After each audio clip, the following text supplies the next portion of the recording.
For Manchester City, the stress signals came only by one. The wounded trudged off the field and down the tunnel.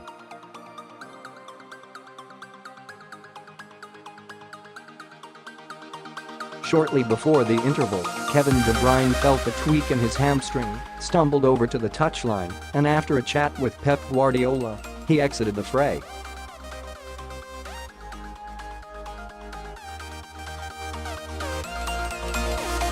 Then, immediately after the interval, John Stones followed the same pattern. Having already lost Aymeric Laporte and Fernandinho, City's men are falling at an alarming rate, and as the coming weeks evolve, it may be that Guardiola's men come up short across 3 competitions.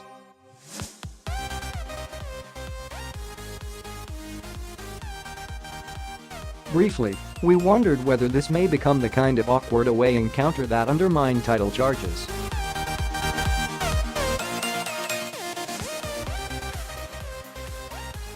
Certainly, as City sought to protect a slender advantage late on, Guardiola's agitation increased on the touchline.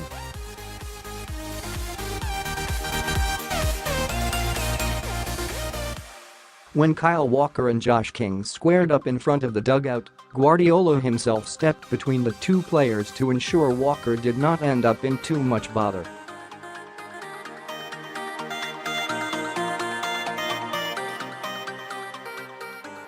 When Walker then squandered possession recklessly, his manager gripped his head in his hands and squatted down on his haunches in angst-ridden frustration.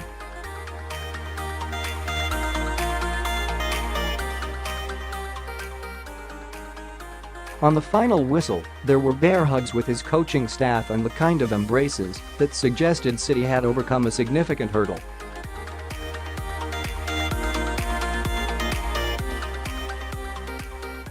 While City are losing key players and some fluency, this was a day when the manager would have learned much about his players.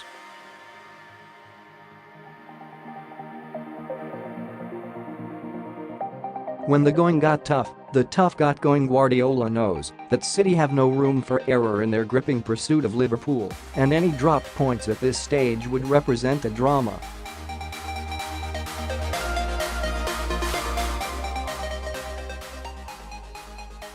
In truth, City had more than enough chances to have secured a more handsome victory.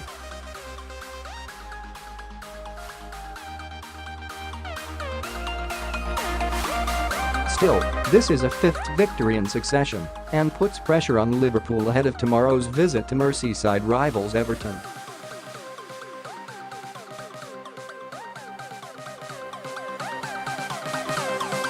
The relief for City's manager was understandable. For 55 minutes on the south coast, City's performance was rather stodgy, and the flair that epitomizes Guardiola's side appeared elusive.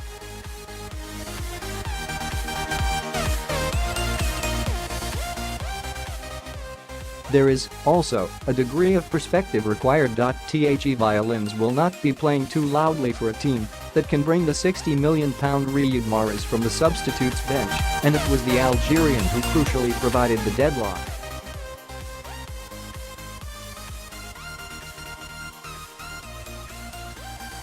The goal itself was rather scruffy. Alexander Zinchenko worked his inside and Bournemouth could not quite clear their lines.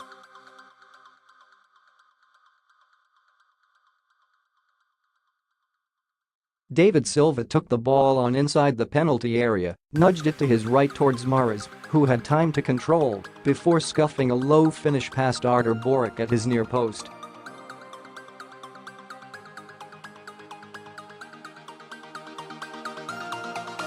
After taking the lead, City continued to create chances. Bernardo Silva produced a sublime pass to split the Bournemouth defense and Raheem Sterling was denied by a fine Boruc save.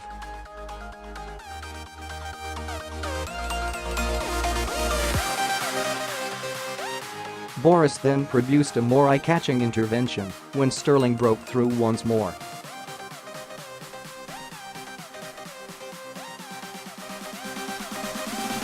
The England international looked to have headed the ball past Boruc on his way to rounding the goalkeeper, but a hand appeared to claw the ball away.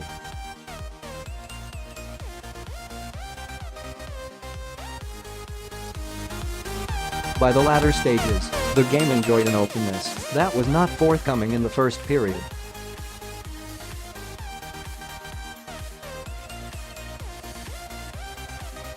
City, as ever, had been the dominant side.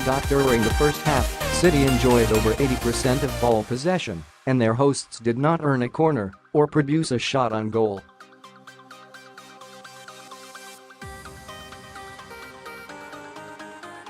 For all the oppressive numbers, though, Bournemouth actually looked quite comfortable, and they earned a club record of their own by preventing City from scoring in a half of Premier League football for the first time.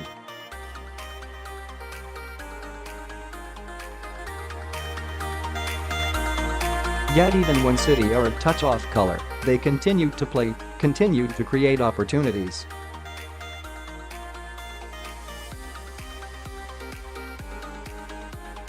David Silva had the best of the first half chances, side-footing White after a De Bruyne pulled back.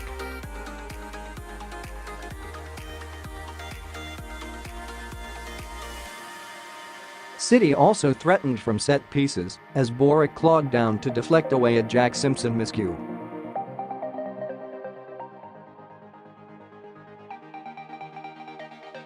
Bournemouth are a peculiar team that started the season impressively, but their campaign has been derailed by injuries and stuttering form.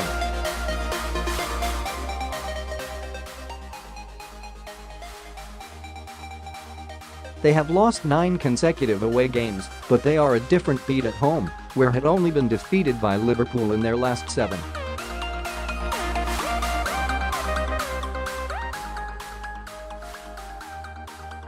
As Chelsea and Maurizio Sarri discovered, Bournemouth can be quite the team when the mood takes them.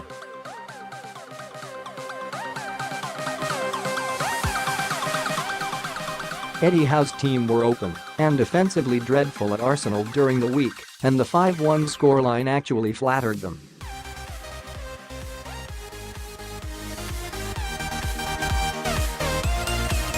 On this occasion, Bournemouth arrived with a plan to frustrate a 5-man defense that was fiercely protected by a dogged team performance.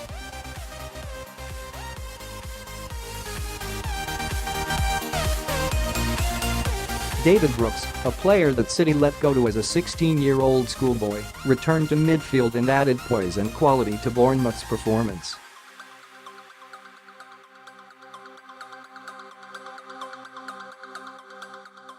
Yet for all Bournemouth's tenacity and spirit, there was always a sense that they may tire and that City could work through the gears, and so it proved.